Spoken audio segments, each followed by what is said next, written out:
And hello and welcome everyone to the comic multiverse where the worlds of nerd meet. Matt, how is quarantine treating you this week, which is becoming our rallying cry until it stops? Yes, this is the Corona multiverse. Yeah, no, it's going all right. You know, it's the Easter long weekend here, so Mm. yeah, just been kind of chilling at home. I've been like binging so much TV and movies and stuff. I'm actually like making a proper dent in my That's like list of stuff I haven't watched yet.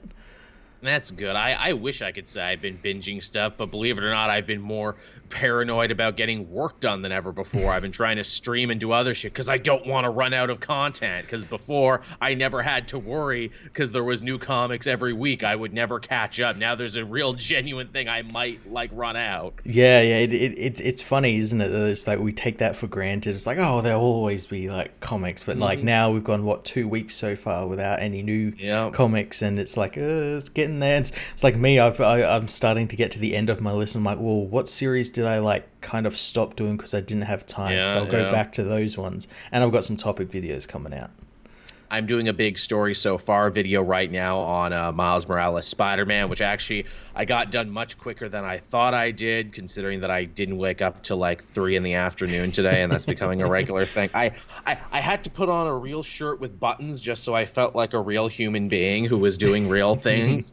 I'm not gonna lie, I think the fact that this is like, Easter long weekend and like couldn't be with all my family and everything and we couldn't have a big dinner, I think that probably like actually took the wind out of my sails a little bit, maybe without me even knowing it. Yeah, definitely. It's a very strange holiday week. This is the first holiday with under coronavirus, isn't it? Yeah, and hopefully it'll be the last. We Yeah, can only hopefully. hope. Yeah. Yeah, we can only hope. But yeah, we'll definitely remember this. It's funny. My dad texted me this morning. He's like, "Oh, hey, and happy Easter." I'm like, "Fuck off. No, it's not." I'm like, "Oh shit, it is." God damn it. Normally we should be having turkey and we should be playing what is it, euchre with the family around the table, but no, no. I'm eating sour candies and eating shrimps that I got on sale and doing this show. Happy Easter, everybody. Jesus is born or came back or whatever. It's been a long time since Sunday school, I forget. Yeah. Yeah, I'm trying to catch up on stuff. I haven't watched it yet, but I know Saturday Night Live made a big deal this week because they like did a bunch of sketches from home and everything, and Tom Hanks actually hosted because Tom Hanks is apparently better now. He beat the coronavirus. He beat it. Yeah. Did they do it all from like? They obviously did They're it all from their home over Zoom because that's the new thing nowadays. Right. Well, I think a bunch of them went out and filmed their own shit. Like Pete Davidson filmed some of his own shit. I think they had a new animated segment, which is cool because SNL hasn't done animated segments since Robert Smigel used to do them. Yeah, that's been a while. It's been a long time. I'm like, please do more of those. I like these animated things. Please keep doing them. Yeah, Tom Hanks, he beat the coronavirus. Now the government will need to study him to find out what Tom Hanks cells are so special that allowed him to beat the coronavirus so we can all be shot up with Tom Hanks to defeat it. He's probably so nice. He probably just, talked and listened to the Yeah, it's coronavirus into that. submission. It's that wholesome DNA. It just beat the coronavirus into submission with kindness. Did you see his Mr. Rogers movie that he did? I saw parts of it. I didn't see the whole thing. I actually quite enjoyed it because literally the whole conceit of that movie is that it's not even really about Tom Hanks as Mr. Rogers. It's about a journalist who's had like a really dark, shitty life who's supposed to go and interview Mr. Rogers, and he just hates that he's so wholesome. It's like, no, there's got to be something dark under you. So he keeps coming back and talking to him every day to try and figure out what his dark undercurrent is, only to find out that there isn't one. He's just too good. And I feel that's what happens when you meet Tom Hanks in real life. No, come on, you have a drinking problem, right? No, come on, you hit someone with your car that one time. No, really? Nothing? Really? Fuck. And then, like, Mr. Rogers rebuilds this man's fractured family because he's just that good. And he had time in between his other things. Just time just to rebuild a guy's life from the ground up. Yeah. Yeah, he's literally just Superman, is what he is. He's just like, nope, I had time to do this and I had time to fix everything. I hope you're happy. But yeah, that's what my week has been so far. Just, hanging in there, trying to do shit. Yeah. Working on future videos. I put a new thing up on the channel this week, which I'm hoping to make a more regular thing until comics come back. Me riffing old retro superhero commercials. Yeah, it's a really cool series. Yeah, I did that for a little bit, and that was pretty good. Yeah, hopefully we can keep doing that. Yeah. That'd be nice. I did one on old 90s toys. I got that one in the hopper. And I got one on old McDonald's commercials, which holy shit, they do a lot of commercials, McDonald's. Oh yeah. I don't think they do as many nowadays, but I know back in the day it was a new one every week. Yeah, I think they retired Ronald McDonald was the thing. I know I was watching the 70s one back when they had all the characters, it was McDonald's Land with Mayor McCheese and Officer Big Mac and people you just don't see anymore. Yeah, people who all died. Well, they crossed Ronald. They dared to try and take the throne of McDonald's Land for themselves, so he was sure to grind them up into pink slime and serve them as nuggets. That's the canon. You can't tell me I'm wrong. So yeah, that's what I've been up to. But believe it or not, everyone, we do have some news. Not a lot of it, but enough that I think we can build a show around. And hey, if we can't, you're all with us right here tonight on Sunday. So we'll probably do a little bit of Q&A to help fill it up if need be. Yeah, sounds good. But before we do any of that, I want to remind us of our sponsor, Lewis Southard, who was nice enough to sponsor the show, not just for 1 week, but for 3 weeks, which really helped us out, especially in these unsure quarantine times when, got to keep the lights on that much more. He has a new book coming out from Action Lab, Villain Seeking Hero. Volume 1 came out April 8th, and Volume 2 will be releasing April 15th. Lewis, of course, has been, a member of the comic multiverse community for a while now. It was really nice of him to reach out to me and want me to talk about this, and I'm glad I could, especially in a time when there's no new comics coming out, period. So if you're going to buy something, you might as well help support someone in the community, an indie creator trying to make it. I'll be sure to link down in the description both to where you can get a copy of the comic for yourself and a nice write-up of the book itself, too, so you know what you're buying. Yeah, I looked it up after last time you mentioned it, and it looks pretty fun. As I think you said last time, it is very Superior Foes-like. Very much so, yeah. Definitely something I would jive on, and definitely something that I would want to do. And of course, anyone else there in the comic multiverse community, if you have a project that you want to promote in any way, be sure to let me know. And if I vet it and everything, hey, we can try and make something happen. Let us be the community that helps. Let us be the community that promotes. Yeah, as long as it's above board, we're not promoting anyone's drug cartels or anything. No, it happened once, and I still haven't paid them back yet.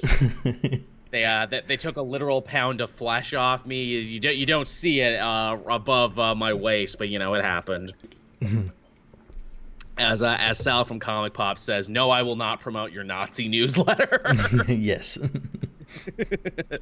But yes, so I guess with that out of the way, everyone, we can hop into the news this week. And again, shocking that there actually is news. I keep waiting for one day for it to be like, yeah, nothing's happened. Please leave. I guess a lot has to happen because no one knows when this virus is going to go on for, and so they need to get out ahead of it. And yeah, I mean, I've definitely seen some of the bigger comic book sites, kind of grasping at straws where it's like, well, can we talk about the empty arena WrestleMania matches? Here's my favorite episodes of Batman the Animated Series, everyone. Yeah, you can tell people are starting to scrape the bottom of the barrel. Yeah, this is good. This is fine.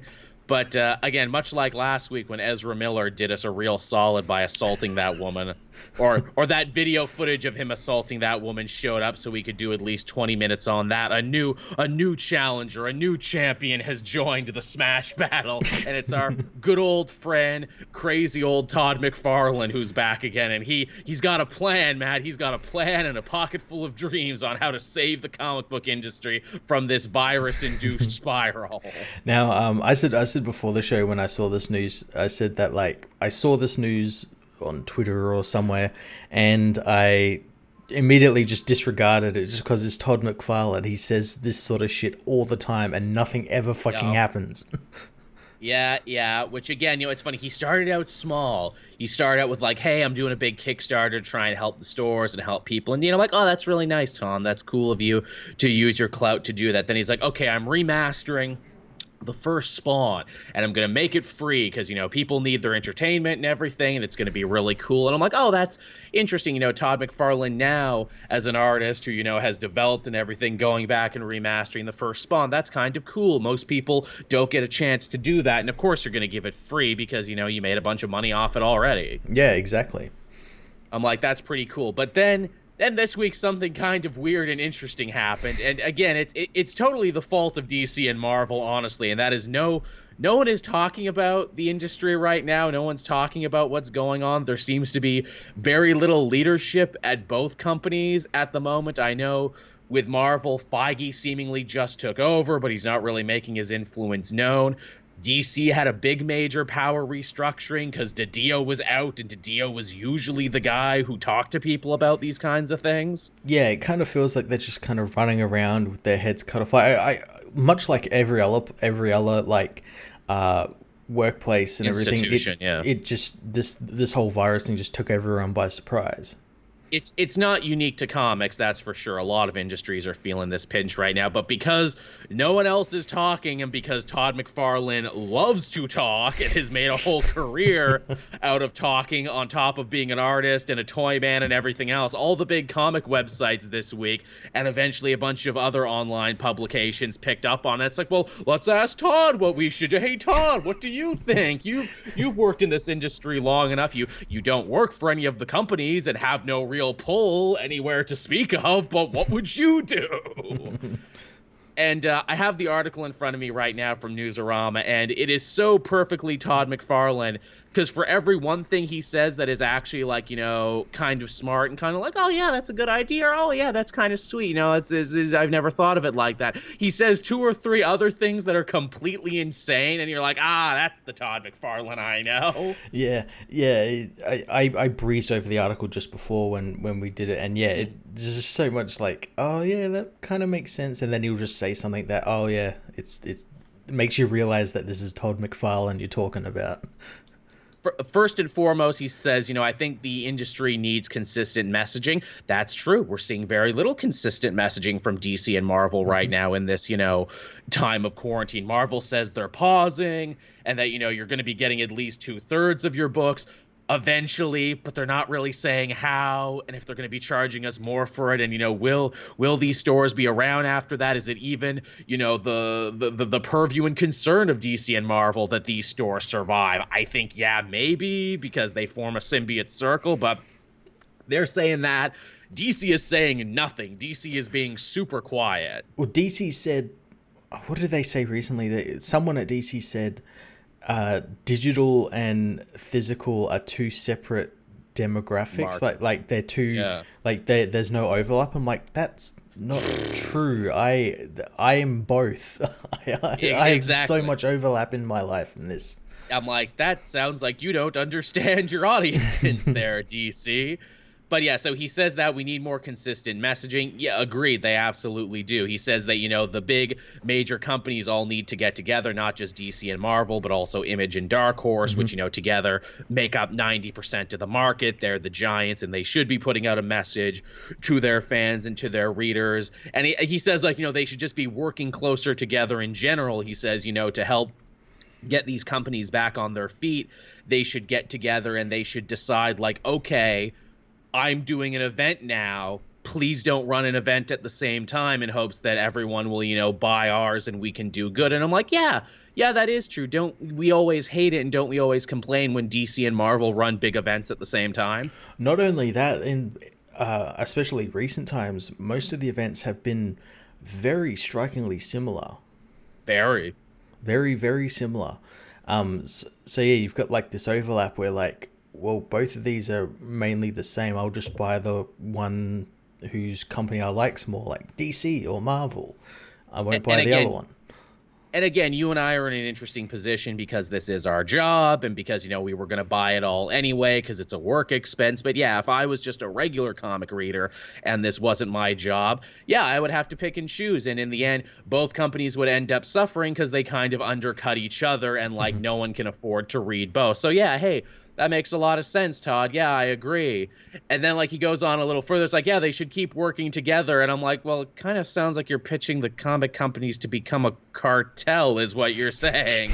If they can control the ways that people buy, what's stopping them from price fixing and everything else? Aren't there laws that make it so other industries can't do that? And then I'm like, well, fucking Diamond was basically already a goddamn cartel anyway, so why not own it and go all the way? Yeah, why not just replace one cartel with one that's maybe slightly a bit better? Slightly a bit better because at least you're cutting out the middleman. Then it's the next thing he says where it's like, okay, you had me, Tom. This is where he starts to lose me. Or Todd, not Tom. Again, too many fucking Toms in the comic industry. Todd, this is where he loses me. He's like, yeah, when things get back to normal, the comic companies, they should put out their 10 biggest books for free to get people back in stores and to get people back in love with it. We should give them away for free. And I'm like, I didn't go to business school. I don't know much about supply and demand, but I don't think it's good for an industry when you give things away for free. Well, not as much as what he's saying. I could see them doing like maybe, okay, one book.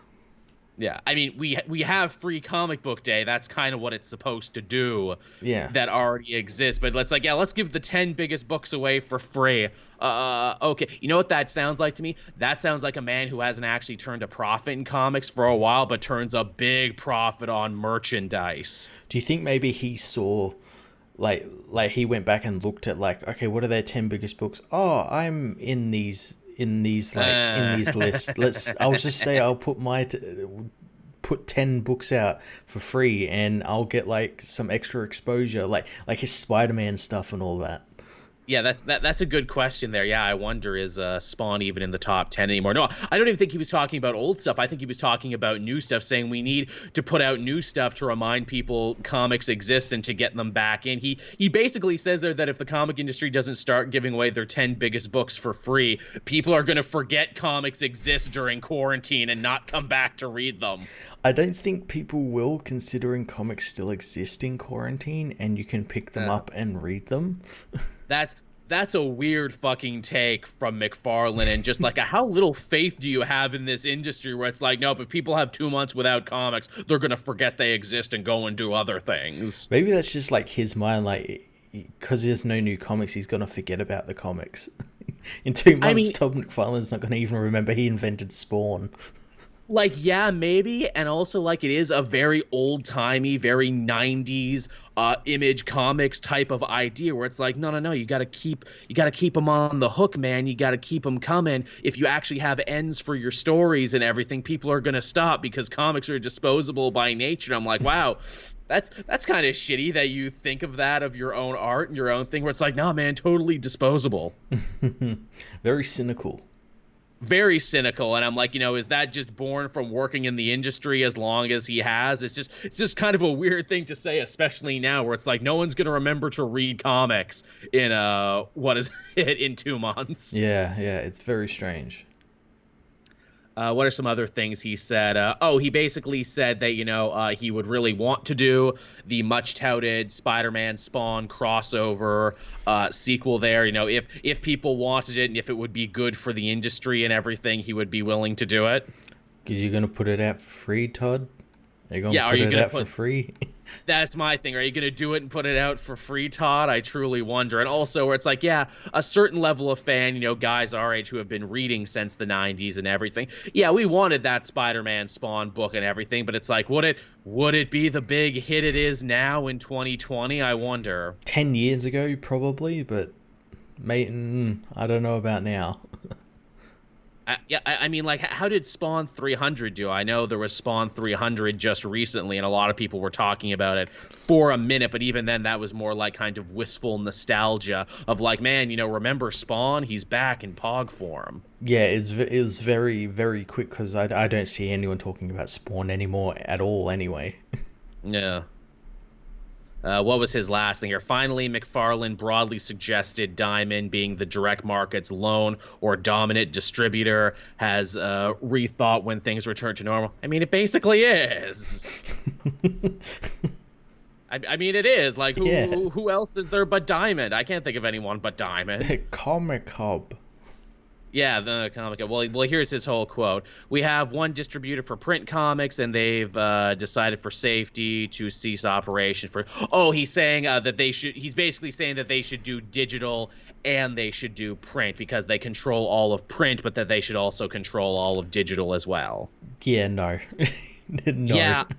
Yeah, I don't like the idea of one company running everything. Yeah, it kind of sucks for Diamond, and yeah, maybe if Diamond also ran the digital arm, we would be getting comics right now, but I'd rather have some time with no comics than with Diamond running everything. And yeah, it is fucking weird that even in 2020, Diamond is like, only things you buy through us matter, but, you know, these books are doing really well on Amazon, and people are reading them digitally, and they're having great sales and great cultural penetration. Yeah, but they didn't fucking buy them in a store, so fuck you.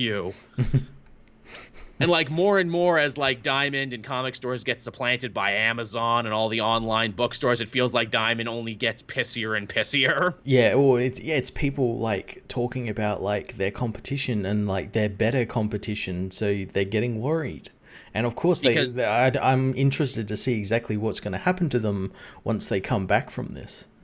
And like forever, that has been the thinking where it's like, look, my book did good because it got so many pre-orders and reorders through Diamond. So I did good. That is still the only metric that the comic companies really use to gauge success anymore. Mm-hmm. Mm-hmm. So it's a fuck of a thing. Also, too, we're once again Todd McFarlane, almost out of one side of his mouth, Monopoly good. What we need is more monopolies. That's the problem. If we had more monopolies, comics wouldn't be in this situation. But yeah, that's Todd McFarlane. Everything for you. It's quite the sandwich where it's like, yes, that was quite good. Oh no, what's this in the sandwich? Oh, a piece of broken glass. What? Yeah. Oh no, shit. What? Yeah, you had such tasty bread there, Todd. Again, I mean, what did you think was going to happen? They asked him for his opinion. He just started talking and didn't stop for a little bit. And then even when they left the interview, he didn't stop talking. He just like wandered out into the streets and just started talking. He's still talking now to this day. If they say on quiet nights, if you listen, you can hear him talking. I know what they need to do, and you see back in image, and yeah. Since the coronavirus has stopped, like planes and stuff flying over the wild Todd McFarlanes are coming back into the land, and you can hear them on quiet nights. Into the wild. Monopolies are good. Monopolies are good, yes. I can still hear a twinge of his Canadian accent that he spent years trying to drop. See, that's the thing that's always getting me about Todd McFarlane, because it's like, yeah, like for many years when I was growing up, he was celebrated as like this big Canadian creative who made good and, you know, made an impact on world pop culture. And then he left Canada and never came back. Yeah. Now, I'm not calling him a nation traitor or anything. I'm just saying, come on, Todd, come back home at some point. I think there's a school named after him somewhere, actually, like where he used to live in Canada and everything. Oh, really? Yeah. I don't know if it's like an art school or if it's just like a regular school, but yeah, they actually named some shit after him. Oh, wow. Also, thank you, Tevia, for your little donation there. Again, everything is much appreciated.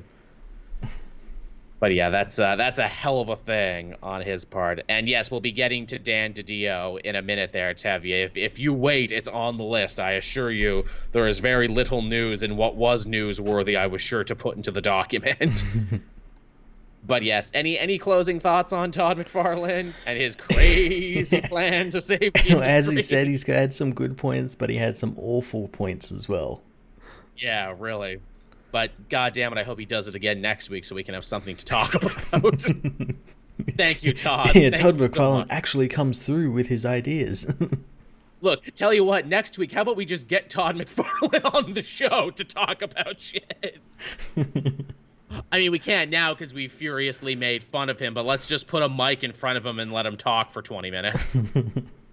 it wouldn't be 20 minutes. The problem with getting Todd McFarlane on the show is that he wouldn't stop talking. We'd still be here 2 days later.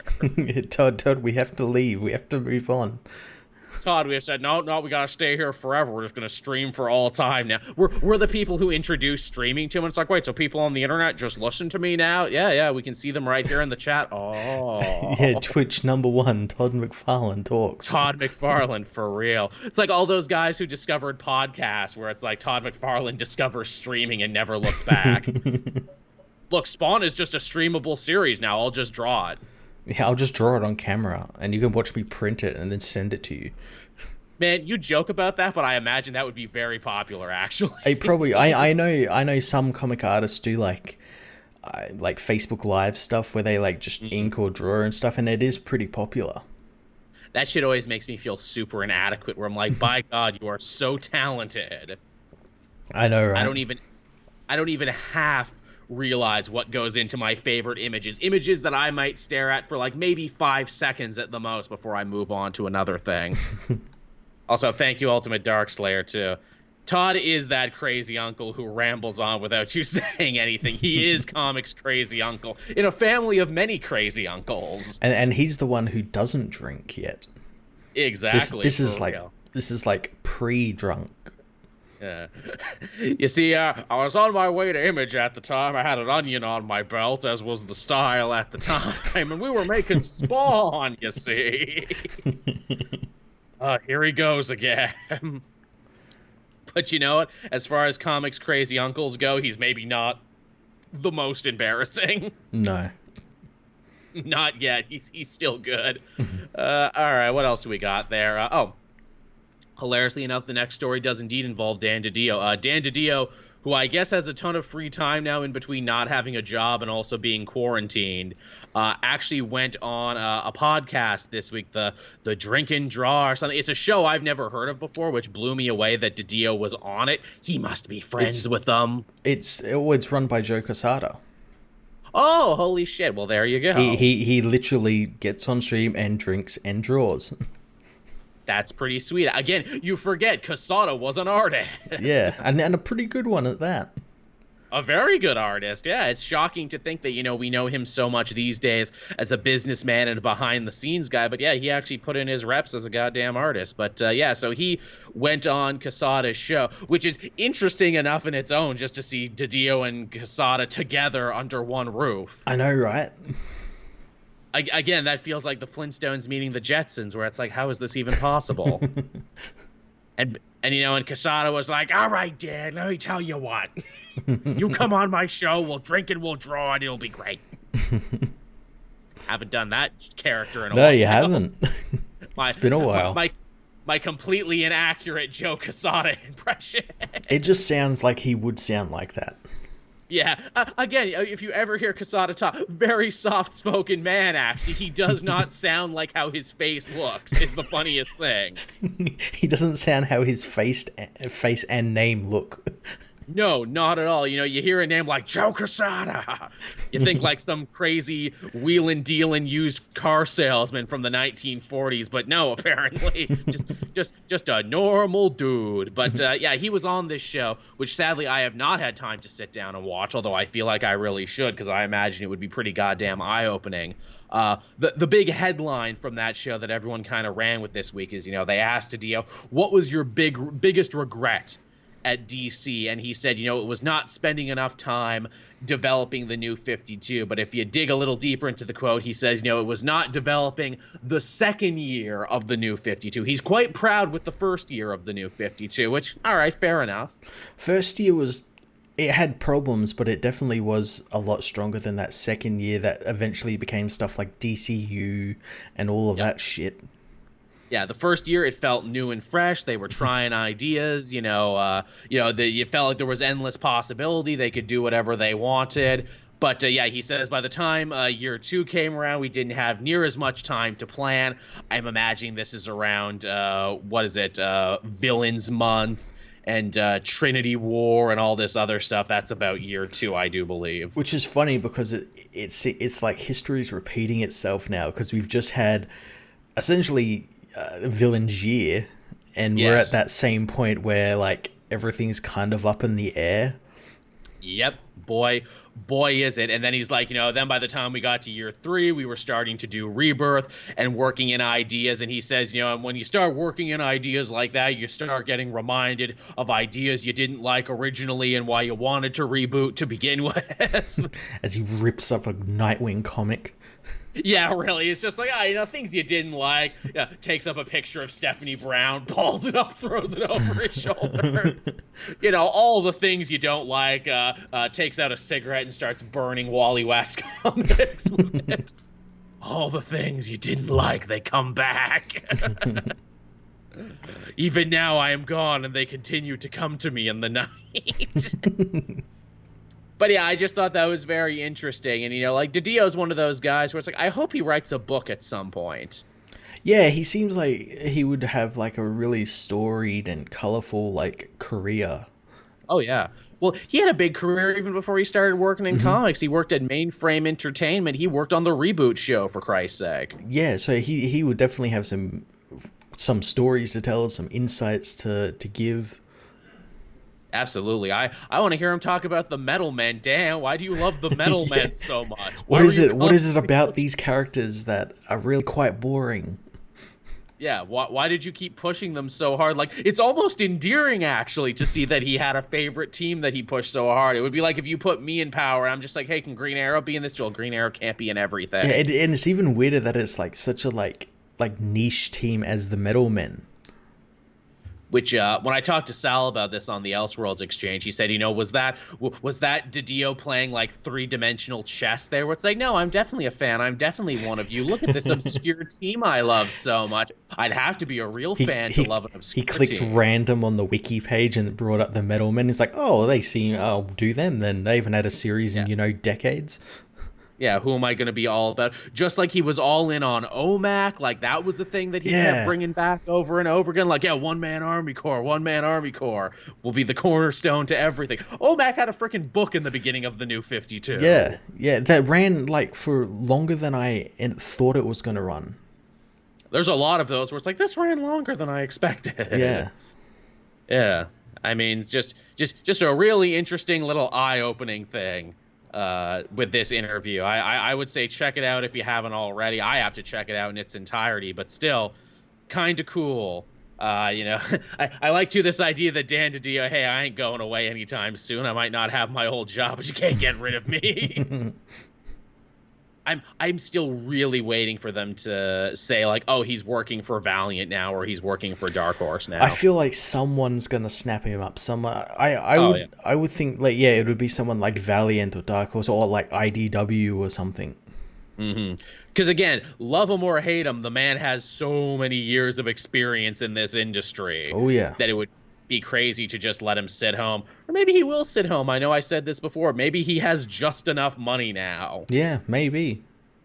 Maybe he invested good. Maybe he doesn't want to, deal with us fans anymore at conventions anymore. Yes, I hate Nightwing. What else do you want? Apparently he's a very big man. Did you hear about that? Apparently he's like 8 feet tall. Oh, fuck, really? Yeah, apparently he's a giant Dan Didio. He just stomps around, fee, fi, fo, fum, I smell the blood of Dick Grayson, and I don't like it. Get him out of here. No, he likes Dick Grayson, he just doesn't like Nightwing. Look, he can be Robin, he can be, Rick, he can be Agent Grayson, but I don't want him to be Nightwing, though. No, not Nightwing. Yeah, no Nightwing, though, because that makes me feel old. And if I feel old, other people must feel ancient. That's how it works. But, that was a fun piece of news there. What else do we got going on here? Matt Reeves gave an interview this week, a little update on the upcoming The Batman film, and he let it be known across the internets to echo into eternity, it will not be an origin story. Yeah, and I think he kind of already addressed this before as well. Like, I think it was going to be like a year or two into Bruce Wayne's career as Batman, and it kind of looks that way as well. Like, it still looks like not so much an origin, but not so much a seasoned Batman. Right. But Matt, how will I know Bruce be Batman if I don't see the pearls get broken in the alley and his parents get shot? Yeah, and the bat coming through the window. Yeah, how will I know? How will I know Batman if I don't see those things? I am an idiot, you understand, and I need everything explained to me in great painful detail. The chat says Batman Homecoming. Yeah, pretty much. Yeah, That it's probably not going to be that's as funny as Homecoming, but No. I mean, you never know. I mean, Reeves, there was comedy that's in those true. Apes movies, and you didn't expect there to be comedy there. I think Batman can be funny. You can put a Oh yeah, gallows joke in. he can absolutely be funny. There can be funny characters, which again, I swear if they ever actually got the courage to do Robin, I think Robin should be funny. He should be a funny little kid. He should, be quick with comebacks and one-liners and everything. Absolutely. And Batman should like stare him down when he does. You should be like, "We don't do that here. Come on, lighten up." If I did a Batman movie, that would be like my running plot throughout it. Robin just trying to get Batman to smile on the Just job, and then once. eventually, just once, and then eventually he does it at the very end. He's like, "I saw you smile. No, you didn't." Or don't tell anybody. I think there was a Justice League comic about that. Yes, I think so too. Yeah. Where it's like, yeah, see, Batman's not so humorless. I mean, hell, people love that Batman universe book so much, and Batman's hilarious in that. Yeah, because he's dry. He's got dry wit. Very dry wit. Which again, it's kind of like Geralt from The Witcher, where it's like, was that a joke? That might have been a joke. Yeah, they did it really well in like the Justice League cartoon and Batman the Animated Series with Kevin Conroy. Oh, yeah. He was perfect as like that dry wit Batman. Did you see Kevin Conroy as another part of one of those big internet charity things? He read that first issue of The Adventure Continues. I did, yeah. That's pretty great. That's cool. I like that he did that. Yeah. Yeah. Conroy's a good guy. We could all admit. What a nice man. What a saint. But yeah, so there's your Batman news, everyone. It's just nice to get regular updates on this one, especially because we don't know when we're going to get a trailer now. We don't know when we're going to get anything. The movie might even be pushed back because before the coronavirus pandemic hit, they'd only filmed about 25% of it.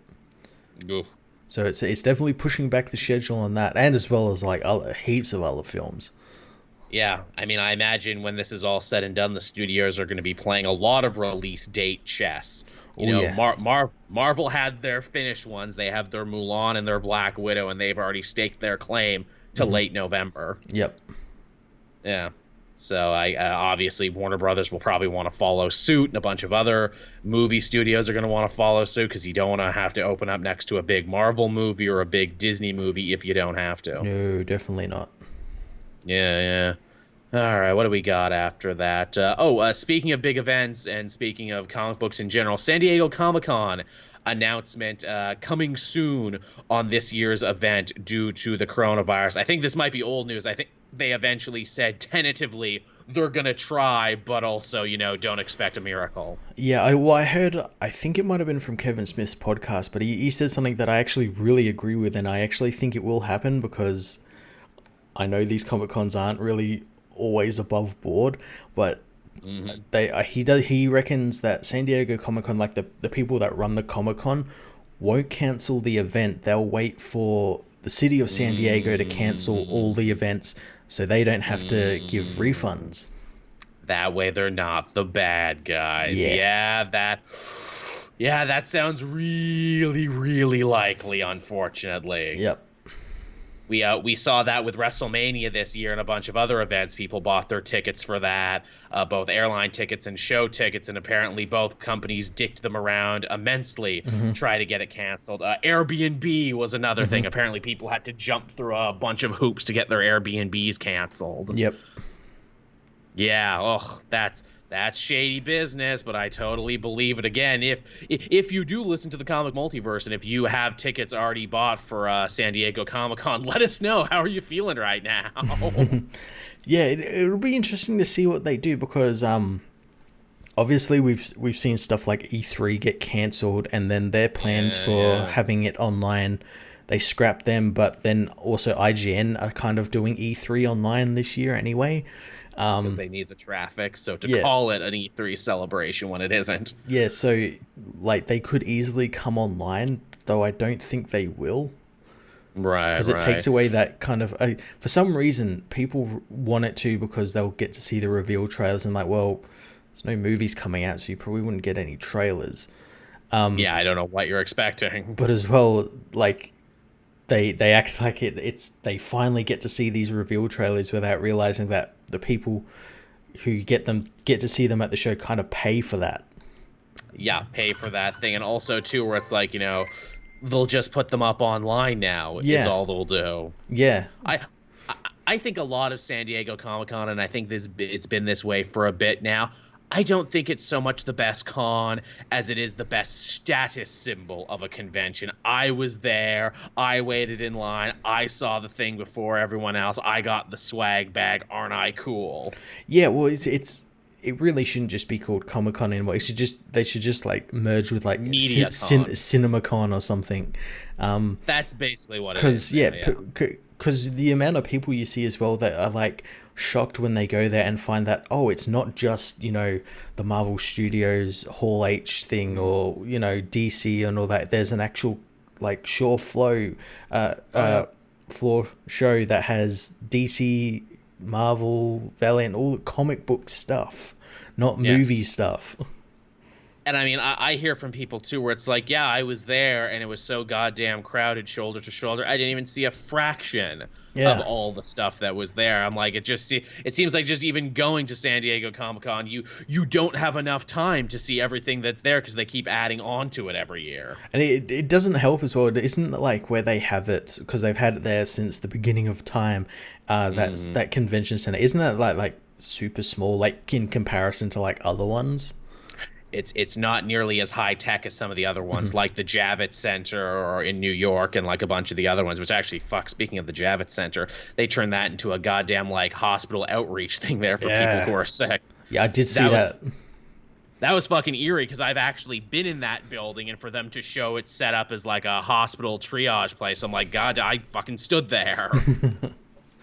Yeah, that's fucking weird. But yeah, San Diego Comic-Con is a weird beast, and I think it will continue so long as it is this big status symbol thing. But I honestly think it's been surpassed by other places in terms of actual quality as far as cons go. And also, what even you're looking for, like for guys like us who are into the comics, I think if you actually want comic representation and like what's happening in the books you can read, you go to C2E2 now in Chicago, or you go to Emerald City in Seattle. That's where the big ones are now. Yeah, that seems to be where all like the publishers and stuff announce their bigger stuff. Whereas it's very strange because you think they would do it at San Diego Comic-Con, but they do it at these shows that are more dedicated to them. Whereas San Diego Comic-Con is all about movies and games and stuff now. Yeah, you're going to be drowned out if you do it anywhere else. In fact, I remember, because again, it's a fairly new thing that when you and I were doing the show, it used to be like, oh, the SDCC special, and now we do C2E2 specials now because they put out just as much stuff, if not more. Yeah. It's a hell of a thing. But yeah, man, I'm glad I didn't have tickets to this, because if so, I'd be feeling that pinch super hard. And I can already feel like if they don't put on the show, those people aren't getting their money back. Yeah, they either won't get it, or like a myriad of places are doing nowadays, and just give you a credit which doesn't equal out to like what you would have paid out, But most people won't know that, so they'll take it. Here's 12 San Diego fun bucks. What can that get you? A Comic-Con $1. What's the conversion rate with the dollar? About 1/100th of a cent. Well, we have a saying around here: if you have to ask, you're not gonna like it.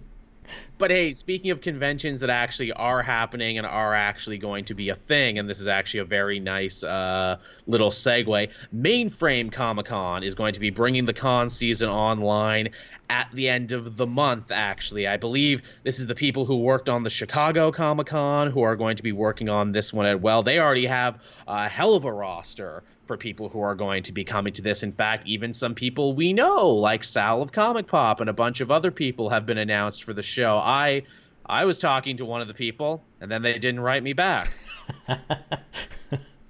That's always the case. I know how you feel. So I'm saying that publicly right now. I know you have my email. Write me back, please. But yeah, so that's a tentative I might be at this one. But even if I wasn't, I will admit it's a super cool idea. They got a lot of great people behind it. They got a whole day's worth of events, and I really like the idea of an online Comic-Con, and these guys seem to be doing it right. I'm intrigued to see how it's all set out, because Same. like how are they gonna work it all? It's obviously gonna be like what we're doing now, like chats and Yes. people on webcams from their homes and stuff. Yeah, there's going to be panels. People are going to be selling their art. Like they've got like a whole online artist alley, which is really cool. That's cool. Actually, that's cool. That's one of the best things, because the artist alley is one of the biggest parts of going to a convention. I don't even buy anything in the artist alley, but I love walking down it. I love talking to people. You meet all sorts of cool people there. Mm-hmm. Yeah, you do. And it's not always just pictures, too. There was a lady at the London Comic-Con I went to last time. She was making denim vests with nice. stuff. And I'm like, hey, can I take your number? I want to get a custom vest in the future, but I'm like a size 52 shoulder. How much is that going to run me? And she's like, there's not enough denim in the world, man. Not enough denim in Canada. Yeah, you need to go to the alternate denim universe to come back to have enough denim for size 52. Yeah, for those who don't know, I am large, square shoulders. I'm basically built like a refrigerator, and getting jackets that fit is a fucking nightmare. Yes, I have that problem as well. My feet are the opposite. My feet are, I'm only like a size 9.5, but they're super freaking broad, so like every shoe is tight on me, so I need to get a shoe that is wider, which is hard to do. Feet like bricks. Very much so. And I never used to be that way, because like I'll wear shoes till they fall apart. Like shoes are probably the last thing I actually spend money on. Mm-hmm. But the last time I bought shoes, I'm like, okay, I will drop a couple $100 on this because I need a pair of shoes that's gonna last. For real. But yeah, Mainframe sounds super cool. I give them nothing but respect for what they're doing. There's also the at-home Comic-Con that again has been put together by some other similar comic book YouTubers. That one I will be at. We're going to be doing tentatively a live Elseworlds exchange. That's going to be on the that's going to be at the 18th, so that's going to be next Saturday. You can see me on that. I'm sure we'll talk about that more before we get there. And this one, Mainframe, this is the 25th to the 26th, so this is at the end of the month. So again, we got the whole con season rush, and we're not even in a real con season. It all went digital. Yeah, it's going to be interesting to see if this Mainframe one holds up and doesn't fall prey to too many people and servers getting overloaded and stuff like that, because that could set a precedence where this becomes a thing.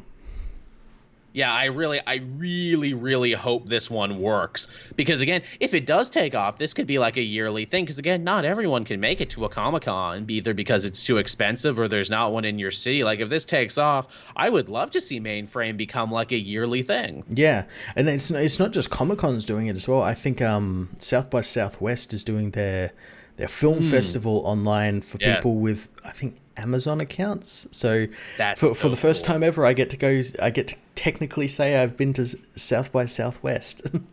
Likewise, that's so freaking cool. And that's, again, I'm like, why don't you do that every year? So many people would see your movies if you did that. Exactly, you get so much more exposure.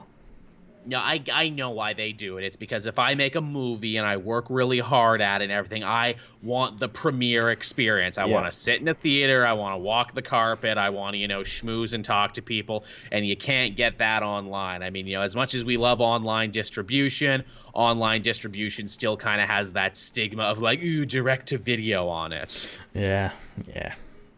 Which I understand. Man, there was a great direct-to-video joke in that new Mortal Kombat animated movie that came out this week. Oh, that came out? Yes, it did. It's quite good, actually. Oh, I'll have to give that a watch, because I saw the trailer for that, and it did actually look pretty good. It's really fun. It is, again, it's like one of those DC animated movies, because it's Warner Brothers Animation, but way bloodier. They do the whole X-ray violence, and Joel McHale is Johnny Cage. Oh, okay. Oh, that's actually a character he's suited for. It's perfect casting, and literally he has a joke early on in his first fight with Baraka where it's this is bullshit. I hope this doesn't go direct to video. Which is extra funny because the movie did end up going direct to video.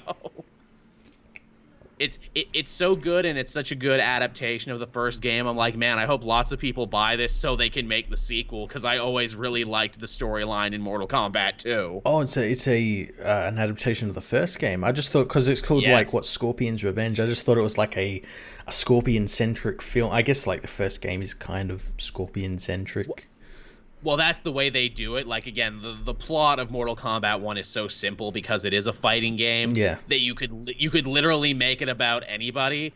So they made it about Scorpion because he is the Wolverine of the series. He is the most popular character. He is the poster boy. And they show you the plot of the first game basically through his eyes from start to finish. Oh, that's pretty cool. Yeah, it is pretty cool, and it's pretty well done, and the voice cast is pretty solid. And Kano is in it, not nearly long enough for me, but Kano is in it. Again, if it was for me, it would just be all about Kano. But Kano wasn't there for a lot of these things. Fuck it, it's about Kano now. All Kano, all the time. The next one will be Kano's Revenge, and it would be the same movie, but from his point of view. Love it to death. But yeah, definitely check that one out. And check out both the Mainframe Comic-Con and the At-Home Comic-Con when those things happen. I'll try and retweet and keep people up to date on those things as they happen. But yeah, I'll definitely be taking a look at that. Yeah, so that was the news this week, everyone. And again, this is normally where we talk about what we read this week. And I didn't read anything this week. Well, I read stuff, but stuff from like 2 weeks ago. Likewise. But again, if anyone has any good questions in the comments section, I figure, we'll turn the rest of the show, say the next like 30 minutes or so, into a Q&A period if everyone is so interested. Let's take some questions. What do we got here? Ask a good question, get an okay answer. Tell you what though, I've been playing that new Animal Crossing game. And lucky you. I actually got I bought it like a couple of days after it came out, and I only got into it like the last 2 days, because like I didn't find the first like half hour to be very good. That's like what I hear. It's very fetch quest monotonous. Sort of monotonous, but like once you get like your house, it sort of like opens up the game a little bit more, and you can do so much more. I would love to get into that, but again, I've been watching my money because of everything that's going on, and I don't know when I'm going to have to pay rent. I gotta get my stimulus. My government stimulus packages went out this week, but I couldn't do it online because I'm behind on my taxes. And if you're behind on your taxes, you'll still get it, but you have to call and talk to a human being. That's the thing with mine. Like I couldn't get it because I'm not with the like the welfare sort of thing. So I'd have to apply for that, but then also like almost everyone else in the country is applying for that at the same time. So it'd just be like this whole thing would be over by the time I end up getting it. But I'm luckily getting something through my work, which is like some like lucky. Secure jobs sort of thing. So that's good. Right. Well, it's a fuck of a thing because I called twice, and twice they're like, "Oh, our phone logs are overloaded because too many people are calling. Call back later." And now it's Easter, so it's a fucking civic holiday, so there's no one working at the government offices anyway. So I got to wait till Monday to do it. Yeah. Space Lord had a good one. Hey, Matt and Joel, do you have plans to do commentary watch for the thing? We probably should. Like, if there's no news next week, let's like think of a movie and do it. Yeah, we'll put out like a poll or something for the fans to dictate a film. They did announce that thing, and I got really hyped for it for a minute, which is that Twitch streaming Amazon. They have like watch parties, but they're only giving it to top streamers, and that's a very vague answer. Like, what do they class as a top streamer? For real. What is it, Jan? Have y'all played FF7 Remake? Again, would love to. I'm watching my money, so I haven't been able to buy any new video games, but it looks fun. I'm hearing good things. What about you, Matt? I have played it. I'm not as far as I should be in it. I had it for like a full week before everyone else.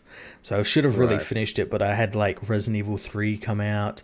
I started playing Animal Crossing, stuff like that. I'm really deep into Breath of the Wild at the moment on the Switch. So I've been trying to like finish that off before I move on to anything else. Yeah, God, I want to play something new on my Switch too, but I look at all the prices, even when they're like, "Oh, we're having a sale." Oh, $5 off. You consider a sale, Yeah, I Nintendo? remember we talked about this. It's just yeah, oh, $80 game. Oh, that's on sale at $80. I mean, hey, that's what happens when you're your own publisher and your own console maker. You can Yep, dictate your own prices. yep. Again, haven't played Resident Evil 3 either for all the same reasons. I finished that the other day. It was Uh, really good. Jane saying you should check out the old IDW Transformers comics. Yeah, I heard they're good, but Yeah, again, well, I feel like I don't. that's he only said that because I just reviewed the new Transformers versus Terminator series that Oh, came out nice, the week nice. before all the comics shut down. Killer. It's pretty fucking cool. Uh, The Terminators are the good guys. oh, I like that. Shaq97 is asking us there, do we know of any characters with good positive representation with Asperger's in comics or in nerd media in general? Honestly, no. I think writers No. have this terrible thing, and I've mentioned this in other stuff. If you do have Asperger's in something, you're either treated as just like some unreachable weirdo or as like a weird superpower. Yeah, a weird. You're like a savant. Like they do it all Yeah, the time on like TV shows and everything. Like the one TV show, there's that one recently. I don't think it's Asperger's the guy has, but he's like a doctor, and yeah. he has autism or Asperger's or something. But like they treat it as like he's like this god level savant. Everyone is Rain Man. Yeah. Tevia says, why don't we talk about Superman versus the Elite for commentary? Have we not done that? I know you and I love that one. Have we not done a commentary on that one? I don't think so. I don't believe so. Yeah, Unless we someone might. can pull one up of us doing a commentary. I don't think we have. It's true. Didn't something happen with the writer of that story just recently? He didn't pass away, did he? The guy who wrote What's So Funny About Truth, Justice, and the American Way? Don't think so. I'm sure I would have heard about that.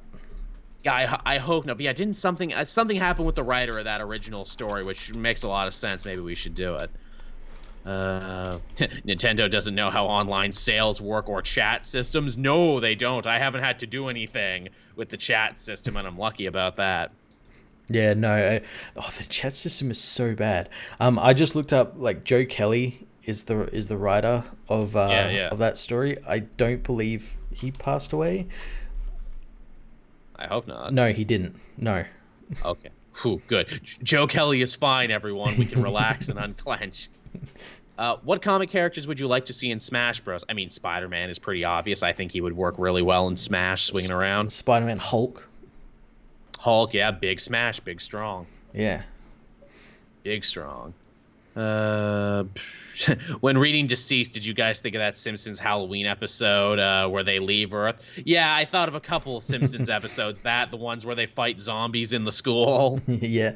Did you see? I think it was like Turkish news or something. It was like talking about that Deceased comic. Like mainstream Turkish news was talking about that comic in relation to the COVID virus. Oh, wow. Tom Taylor like brought it up on Twitter. He's like, "Whoa, this is weird." That's shocking.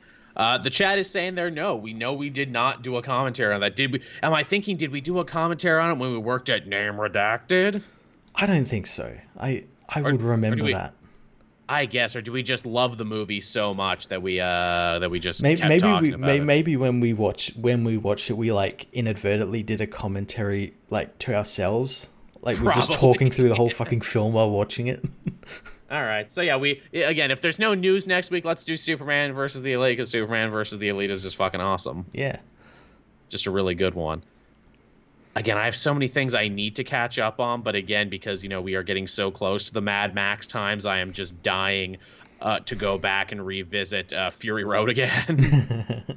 That's a good film. Good film. It is. It really is. Can you guys make the Deadpool commentary available on YouTube? Okay, Winford. You asked. I will answer that. I do believe when we migrated from Podbean to SoundCloud, the Deadpool commentary track was the only one that we lost. So, of course it was. So unless anyone had a backup of that anywhere that they downloaded, that is the lost comic multiverse commentary. Yeah, and we could do it again, I guess. We could. Again, Shaq asks, what superhero video game would you want to see? I know I've said this many times before, but I think you could make a great Borderlands-style game out of the Suicide Squad, where everyone gets to pick a character and they all have their different powers, etc., etc. That would be pretty cool. I'd like to see a new Punisher game. Agreed. I wonder if that's a harder sell now. It absolutely would be a hard sell, but it would be probably pretty cool. I would want it to be open world, and again, it's funny to think Violation, the guys who did the Saints Row games, also made the PS2 one that everyone loves. Yeah, that's a great game. It is. I would want it to be open world. Yep. Yeah, everyone keeps saying a Superman game. I don't know how you do a Superman game, honestly. You just have to embrace it and just do it. Just make it Superman and just fly him through rings. Maybe just in a virtual world that Lex Luthor has created with Brainiac. You know, Matt, I think you got it. I think you got it in one, man. You know what you do? You just completely rip off Batman Arkham Asylum and call it Superman Phantom Zone. He gets sent in the Phantom Zone and his powers aren't working 100%. That'd actually be pretty fun. I know, and then you could go through a who's who of Superman villains and Kryptonian criminals. You could even invent some new ones. Yeah, we could have Roger Zurg. Yeah, I love Roger Zurgman. He's my lawyer. Got him, man. You do that fight, but like Rogolzar just like trips over something. He's like the electrocutioner fight. You hit him once and he's done. He just trips over at his own volition. Yeah, really. I think you could make a fun Green Arrow game, but make it like a super origin story where it's only Ollie on the island having to survive. Yeah, like a survival game. Just reskin, what is it, some Far Cry, throw in a little crafting from Tomb Raider. There you go. Yeah, that'd be actually pretty damn cool. Again, there's great bow combat in those games. How has no one made a Green Arrow mod for those last Tomb Raider games and or the last Far Cry game? Roger Zoidberg. That would be my pitch for one. Again, I think it's all about picking the right superhero for the job. Ooh, a Persona-style X-Men RPG, yeah. Where you gotta go to Xavier's school during the day and go out to fight crime at night. That'd be pretty cool. That'd be, man. I guess that's kind of like it'd be kind of like Ultimate Alliance in that way, where it's like a team you can like interchange and get buffs and stuff with. Absolutely. And, if you hang out with people at the Xavier School during the day, you build your social bonds, and you can do cool finishing moves like the fastball special and everything. Oh, shit, I think we just came up with a banger of a fucking game right there. Maybe you create your own silent JRPG protagonist and get to pick your own powers and everything, and you get to hang out with everyone else. Didn't they do that game already with the X-Men? They did. They called did. Destiny or something? Yeah, and it was really shitty. It was shitty, but it was kind of a cool idea. Honestly, I'm surprised, Space Lord, they haven't done more with the Rick and Morty license as far as game goes. Yeah, they haven't really had much games. They had that like VR game, virtual reality. The Pocket Mortys. Yep. Which is good. I guess it's so you don't hate it. Ooh, a Daredevil Yakuza-style beat-em-up. Yeah, that'd be cool. Didn't they try and make a Daredevil game before? And they tried. They couldn't work out how to do like the echolocation in a way that would like be like faithful to the character and actually like look and make sense. Yeah, it was fairly far along too. I do believe there's like a whole video that details it. There's a lot of concept art and everything, and it looked really promising. Yeah. It looked very promising. It's so funny, too. It's like, yeah, we couldn't do his echolocation. Meanwhile, you got Batman and Assassin's Creed and every other game basically ripping off his shit. Yeah. And to think the one person we never got to do it was that. What about a Squadron Supreme game? Well, if they can't get Justice League right. Yeah. Oh, yeah, use it like a Hitman sense for Daredevil. Like, you can use it a little bit, but not a lot, so the game is still challenging. Yeah, that'd be pretty cool. That'd be fun. I'd like that one a lot. I'm surprised they've done nothing with the Flash to make a game out of him. They have. They almost made a game. There's like actual like footage of like a working Flash game where he's like running around a city and everything. Right, I remember that, demo footage, because, yeah, it's like either he's running so fast that you can't see him, or he's running so fast everything else looks like it's running slow around him. You can do so much fun stuff with that. You can too. You could do some time travel shit. You know, there's a lot of cool places you could take a Flash game should they want to. Mm-hmm. Especially too with the success of the show and everything. I'm shocked they didn't try and make anything happen out of that. Yeah. Yeah. Make a Ghost Rider game, but it's just Road Rash. Ghost Racers. That'd actually be pretty cool. Surely someone's made a mod for Road Rash where like your character's just got like a flaming skull head. That would be nice. Yeah, another God of War style Wolverine game. We kind of got one during that first movie. That was a really fucking good game. I love that game. It was. And they never followed it up, and it bothers me that they never followed it up. The healing factor in that game was so damn cool. Totally.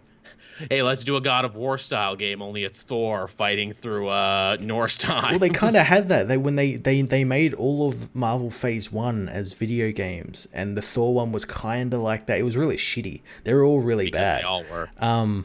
But yeah, it was kind of like a God of War style, like hack and slash. Yeah, I do remember that one vaguely. Yeah, Wonder Woman again. You could throw her in that to a Wonder Woman God of War-esque game. Mm-hmm. Yeah, there's definitely places you could go with it. Who would be good for a first-person shooter? Nick Fury, first-person shooter. Ooh, that'd be cool. Make it like a 60s spy game. Ooh, nice. Or just take a Call of Duty and change their uniforms. Like, okay, they're the Agents of S.H.I.E.L.D. now. And instead of fighting nondescript Middle Easterners or brown people, you just fight guys in yellow and green costumes and they're Hydra. Yeah, Hydra or AIM. Yeah, see, that would be really easy. That'd be really fun. Yeah, or you do like a Nick Fury game, but make it like Hitman. Yeah, there you go. Again, you really do the spy stuff. Heck, a Black Widow game where it's just Hitman. Winter Soldier, again, he fits that mold too as guy with gun. Yep. What about Iron Man? What kind of game would you do with Iron Man? He can fly, he can shoot, there's a lot of tech and hacking stuff. He had 2 games, remember? I know, and they both sucked. Yeah, they had good ideas where you could like reroute power to like jet boots or repulsors and stuff like that. But yeah, it was awful. But yeah, you need to do something like customizable armors and stuff. I guess that's what the new Avengers game is going to be doing. It's a little like what Anthem is, only Anthem sucked. But imagine a good version of that where instead of just making Iron Man in the game, you just are Iron Man. Yeah. Are they remaking Anthem? They keep saying they're remaking it. I don't believe them. I never bought it when it was new. I never caught that bug or the Destiny bug or the Warframe bug, and I know they're all kind of in these same veins. I caught the Destiny 2 bug because Destiny 2 was a lot better than Destiny 1. Yeah, that's what I heard. Yeah.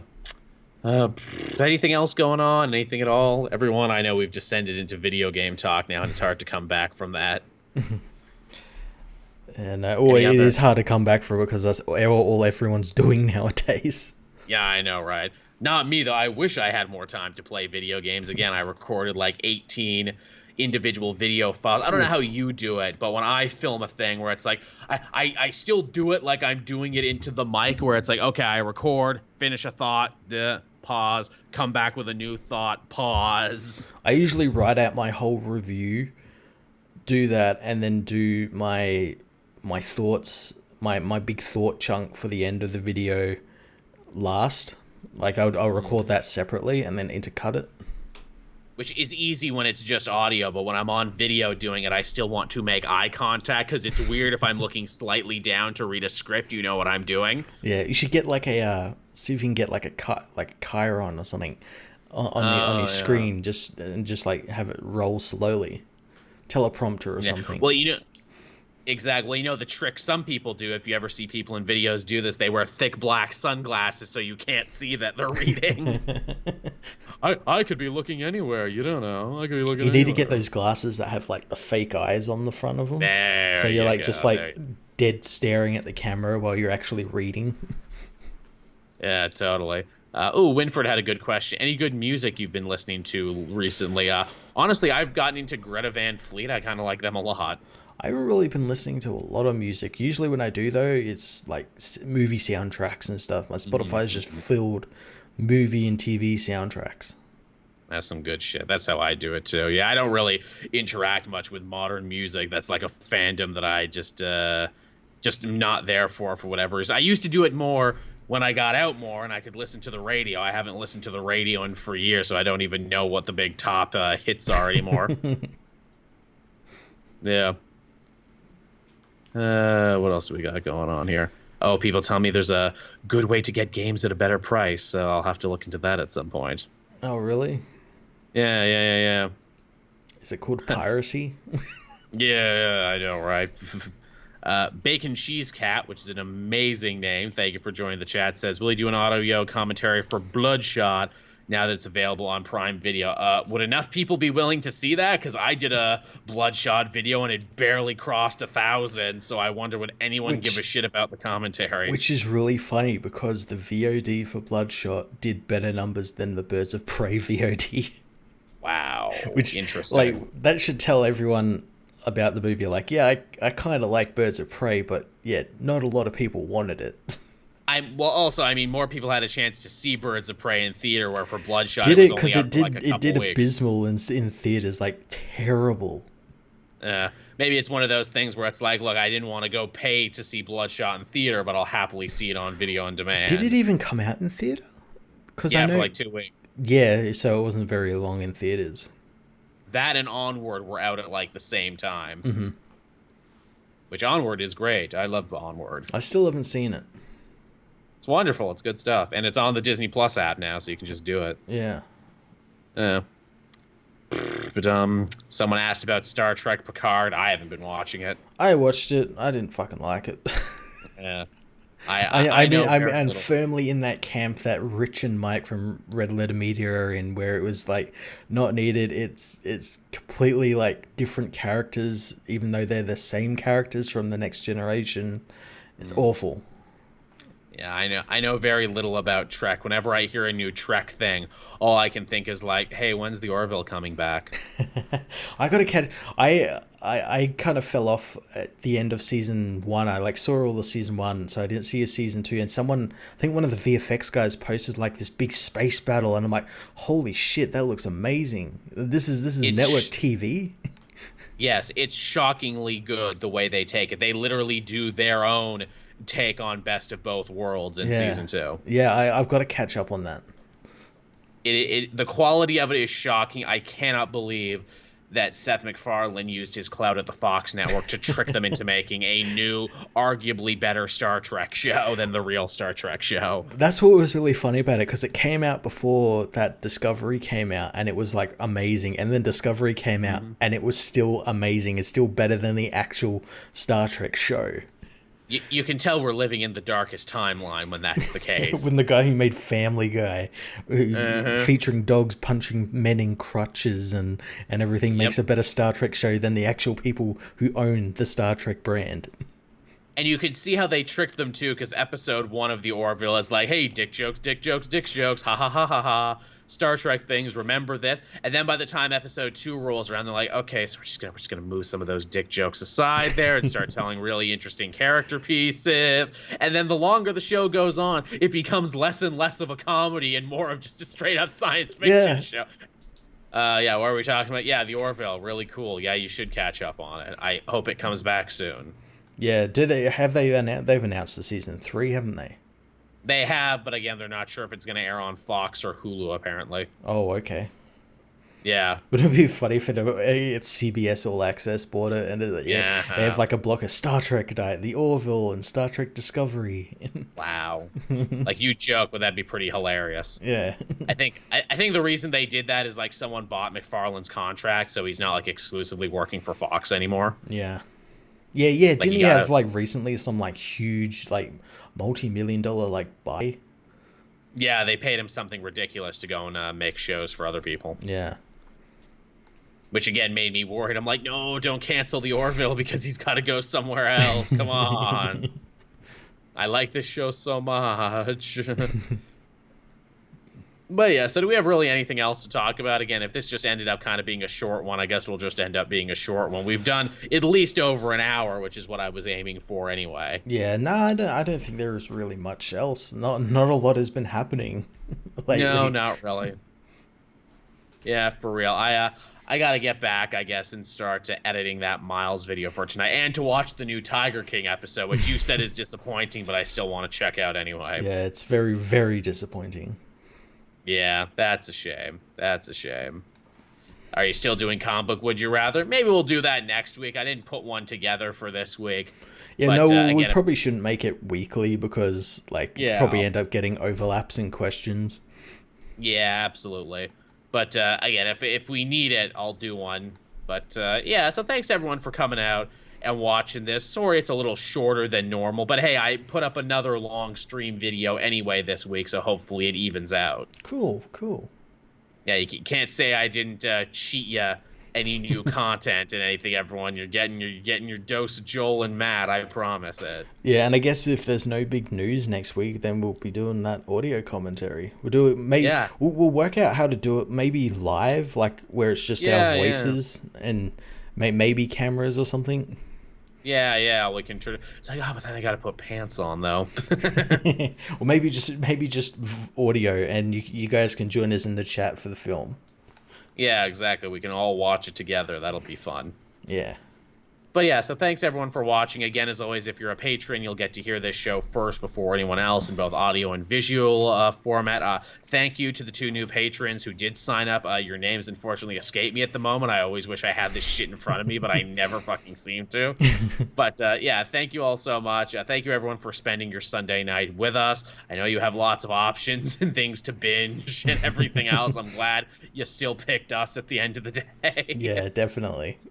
And yeah, come rain or shine, come no news or not, Matt and I will be back again next week to do this all over again. So absolutely. Thank you.